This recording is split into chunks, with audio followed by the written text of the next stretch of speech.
દાળ ચોખા પલાળવાની કે આથો લાવવાની ઝંઝટ વગર આજે આપણે ઇન્સ્ટન્ટ દૂધીનો હાંડવો બનાવીશું.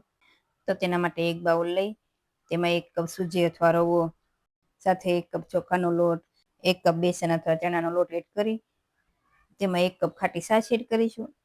પણ જો તમારે છાશની જગ્યાએ દહીં એડ કરવું હોય તો પણ કરી શકાય, પણ તમારે ખાટું જ લેવાનું છે. પણ જો તમે વધારે ખાટી છાશ ન હોય તો તમારે અડધા લીંબુનો રસ એડ કરવાનો અને હવે તેમાં થોડું પાણી એડ કરી હાંડવાનું ઘટ એવું બેટર બનાવીશું અને અડધા કલાક માટે રેસ્ટ આપીશું એટલે સૂજી છે સારી ફૂલી જશે.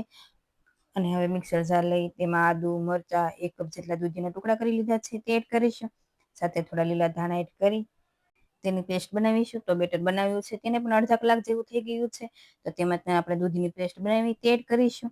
સાથે આપણે તેમાં મસાલા પણ કરી લઈએ. હળદર પાવડર, ધાણા જીરું પાવડર, હિંગ અને લાલ મરચું પાવડર, સાથે 2 સ્પૂન જેવા તલ, સ્વાદ પ્રમાણે નમક અને 1 સ્પૂન જેવી શુગર પાવડર એડ કરીશું અને સારી રીતે મિક્સ કરીશું. અને સાથે મેં વેજીટેબલ્સ ઝીણા કટ કરીને લીધા છે તે આપણે એડ કરીશું. તેમાં ડુંગળી, કેપ્સિકમ, કોબીજ, ગાજર, મેથી, લીલા ધાણા એ રીતે મેં શાકભાજી લીધા છે. પણ જો તમારી પાસે જે અવેલેબલ હોય તે તમે એડ કરી શકો છો.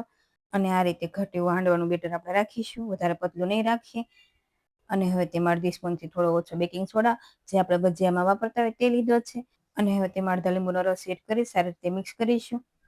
સાથે પેનમાં 1 સ્પૂન જેવું તેલ એડ કરી તેલ ગરમ થાય એટલે તેમાં અડધી સ્પૂન રાઈ, 1 પિંચ જેટલી હિંગ, મીઠા લીમડાના પાન અને થોડા તલ એડ કરી તેમાં 2 કળશી જેવું હાંડવાનું બેટર એડ કરીશું અને ઢાંકણ બંધ કરી ગેસની ફ્લેમ સ્લો રાખી 4 થી 5 મિનિટ એક સાઈડ થવા દઈશું અને 5 મિનિટ જેવું થાય એટલે તેની સાઈડ ચેન્જ કરી ફરી 3 થી 4 મિનિટ જેવું થવા દઈશું એટલે હાંડવો છે સારો કૂક થઈ જશે.